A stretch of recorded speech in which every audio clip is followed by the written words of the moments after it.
Gandhinagar civil hospital ખાતે કાર્યરત નિઃશુલ્ક આહાર કેન્દ્રની મુલાકાત કરતા કેન્દ્રીય મંત્રી શ્રી અજય મિશ્રા, ગાંધીનગર લોકસભાના સાંસદ અને કેન્દ્રીય ગૃહ અને સહકાર મંત્રી શ્રી અમિત શાહના માર્ગદર્શન હેઠળ ગાંધીનગર સિવિલ હોસ્પિટલ ખાતે સારવાર માટે આવતા ગરીબ અને જરૂરિયાતમંદ દર્દીઓ અને તેમના પરિવારજનો માટે કુસુમ્બા ફાઉન્ડેશનની પ્રેરણાથી શાંતિ ચેરિટેબલ ટ્રસ્ટ દ્વારા નિઃશુલ્ક આહાર કેન્દ્ર ચલાવવામાં આવી રહ્યું છે, જે અંતર્ગત સિવિલ હોસ્પિટલ ખાતે સારવાર માટે આવતા ગરીબ અને જરૂરિયાતમંદ દર્દીઓ અને તેમના પરિવારજનો માટે આશીર્વાદરૂપ સાબિત થઈ રહ્યું છે। ત્યારે અહીં રોજના હજારોની સંખ્યામાં જરૂરિયાતમંદ લોકોને નિઃશુલ્ક પૌષ્ટિક આહાર લઈને સંતોષની લાગણી અનુભવે છે। ગાંધીનગર સિવિલ હોસ્પિટલ ખાતે શુદ્ધ અને સાત્વિક આહાર સાથે માનવ સેવામાં કાર્યરત આ નિઃશુલ્ક આહાર કેન્દ્ર ખાતે આજરોજ ભારત સરકારના કેન્દ્રીય ગૃહ અને રાજ્ય મંત્રી શ્રી અજય મિશ્રા દ્વારા મુલાકાત કરવામાં આવી હતી અને કેન્દ્રીય મંત્રીએ સિવિલ હોસ્પિટલમાં દાખલ દર્દીઓના સ્વાસ્થ્યને ભોજન પીરસ્યું હતું। આ તબક્કે કેન્દ્રીય મંત્રીશ્રીએ કેન્દ્ર પર દર્દીઓ પરિજનો સાથે ભોજન પણ લીધું હતું અને લોકો સાથે સંવાદ કર્યો હતો। શું નામ બેન આપનું? ક્યાંથી આવો?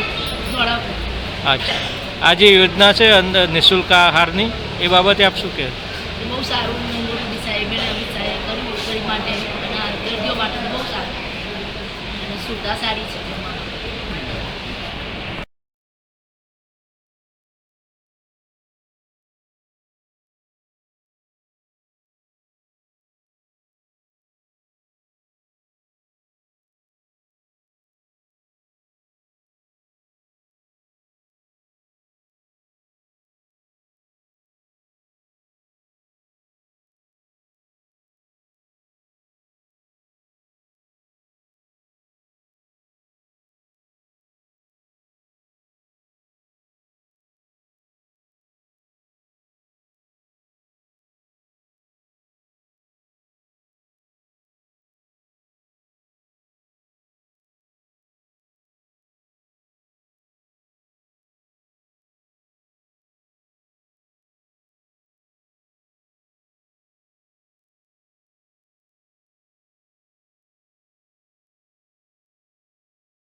तो व्हाट्सएप, ट्विटर, फेसबुक, इंस्टा जहाँ भी आपका अकाउंट है, इसे शेयर बटन के द्वारा वहाँ पर शेयर करें।